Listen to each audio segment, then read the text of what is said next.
Y para comprender cómo va este proceso, las implicaciones que tiene para nuestro país, he invitado hoy a un colaborador de Caracol, a Pedro Viveros, analista político, columnista del Espectador y panelista de Blue Radio. Pedro Viveros, gracias por acompañarnos hoy a tratar de entender este tema y de ver qué tan grave puede ser en el caso de que volvamos a ser desertificados como en el pasado. Bienvenido. María Emma, muchas gracias por la invitación. Y lo que yo veo es que el país tiene en esto una dinámica diferente a las que pues, nos tenía acostumbrados la relación bilateral entre Colombia y Estados Unidos.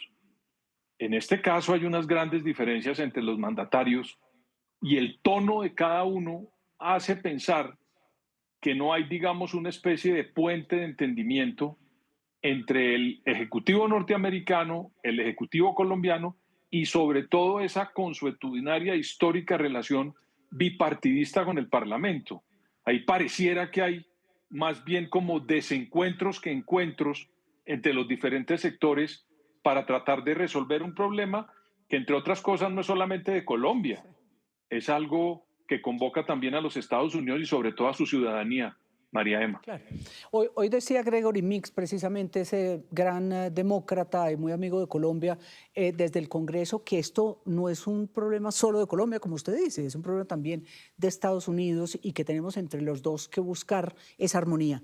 ¿Cree que el gobierno de Trump y el gobierno del presidente Petro, que son tan antagónicos como usted bien lo dice, van a poder encontrar una forma de solucionar este problema y de buscar ganar y no enfrentar un choque de trenes como uno lo ve venir?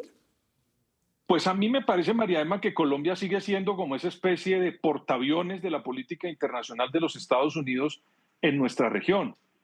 Ahora pues está también Argentina en una relación muy fuerte con los Estados Unidos, pero Colombia históricamente ha sido como ese sitio donde se conjugaba la política norteamericana sin importar quién era el presidente.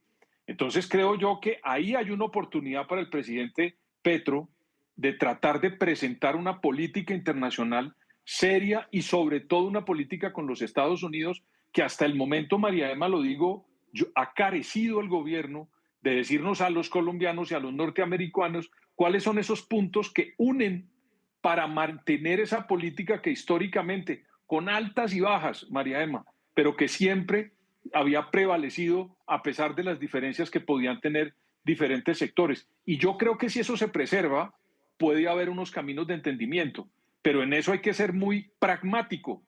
Y yo creo que en esta relación es más pragmático Trump que el presidente Petro, que es mucho más ideologizado que pragmático, María Emma. En los 90 tuvimos una desertificación con el presidente Ernesto Samper. Yo era su canciller en ese momento. Fue una época difícil. En el año 2017 también a Bromfield le tocó enfrentar casi que ese choque de trenes y él siempre aconsejó desde su última posición pública, el antiguo embajador en Colombia, que trataran de no tener ese choque de trenes porque era más válido conservar la relación aún a pesar del tema de las drogas, de los carteles, de la migración, de la seguridad.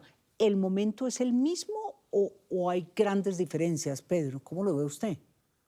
María Emma, primero en esa época el tema del narcotráfico estaba circunscrito a unos cultivos, no existía esa multicriminalidad y tampoco la franquicia de los carteles de la droga por el mundo. Y eso, digamos que en la época del presidente Samper, pues existía una forma concentrada en ese negocio del narcotráfico y sobre todo de la hoja de coca. Pero ahora lo que pasa es que eso se ha aumentado, se ha potenciado y además crecen nuevas aristas a ese negocio. Ese sería un primer punto.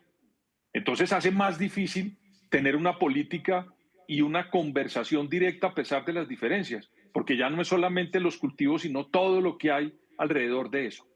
El segundo, a mí me parece, María Emma, que el equipo de gobierno del presidente Samper para afrontar esa crisis, y no es porque esté hablando contigo, ni mucho menos de verdad, sino que todo el equipo, Rodrigo Pardo, los ministros, diferentes ministros de comercio, el embajador, todo el mundo estaba, digamos, más preparado institucionalmente para manejar esta crisis, María Emma. Y yo creo, pero esto no lo digo con ningún tipo digamos, de polarización ni de dogmatismo. Es muy difícil que Estados Unidos tenga como, digamos, contraparte en esto a la doctora Laura Sarabia, que me parece una señora muy importante, pero no creo que tenga esa llegada y ese conocimiento de lo que puede ser el manejo de una situación tan compleja como una desertificación o como una certificación. Claro. Esos dos elementos para mí pues son fundamentales, María. Ahí los estamos viendo con el embajador García Peña, precisamente. Eh, quería que preguntarle, ¿es posible que la visita de Kristi Noem, que llega ahora, mañana precisamente, está hoy en Salvador, llega mañana y sigue para México? Son los 3 países que ella escogió, una funcionaria de altísimo nivel como directora de Seguridad Nacional de los Estados Unidos, sea una señal de que aquí seguimos teniendo ese polo a tierra que Estados Unidos necesita y que tal vez el tema de los carteles es importante, pero también es el tema necesario de la defensa y la seguridad, a pesar de que Israel ya no esté con nosotros, que es otro problema para el presidente Trump. Es que si usted comienza a mirar todo, ha sido, digamos, una especie de desaciertos en la política internacional del señor presidente Petro. Y lo digo sin ningún tipo de, repito, no con el ánimo de ser parte de la polarización, sino realmente pelear con Israel, no implementar los acuerdos de paz con las FARC. Es que si se hubiera implementado eso, María Emma, se había bajado sustancialmente esos cultivos y uno podía presentar eso como resultado, pero eso tampoco se ha implementado. Y como es una serie de, digamos, inconvenientes que han presentado. Ahora, ¿qué creo yo con la visita de la señora, de la funcionaria de los Estados Unidos? Creo que es un buen mensaje. Me parece a mí que hace unos días ya el departamento que maneja la política de drogas de los Estados Unidos dijo, sí, hay unas cosas bien, pero los problemas grandes no los han resuelto. Entonces yo no creo, entendiendo cómo se maneja, por lo menos hasta ahora la política internacional de los Estados Unidos, ellos tienen un libreto. Yo no creo que ella se vaya a salir mucho de ese libreto. Creería yo que lo que puede es exigir de aquí a que se entregue ese informe de certificación, que haya unas acciones del gobierno colombiano reales para que se pueda entregar esa certificación, que hasta ahora no la ha sabido, María Emma. Sí, porque como Pedro Viveros, nuestro invitado de hoy, dice, Colombia emprendió la ofensiva diplomática para buscar, para tratar de obtener la certificación del gobierno de Trump en la lucha contra las drogas, pero tiene que mostrar resultados. El crimen transnacional está frente a nosotros también, la seguridad y la defensa. ¿Lo va a lograr? Esa es la gran pregunta, el gran interrogante.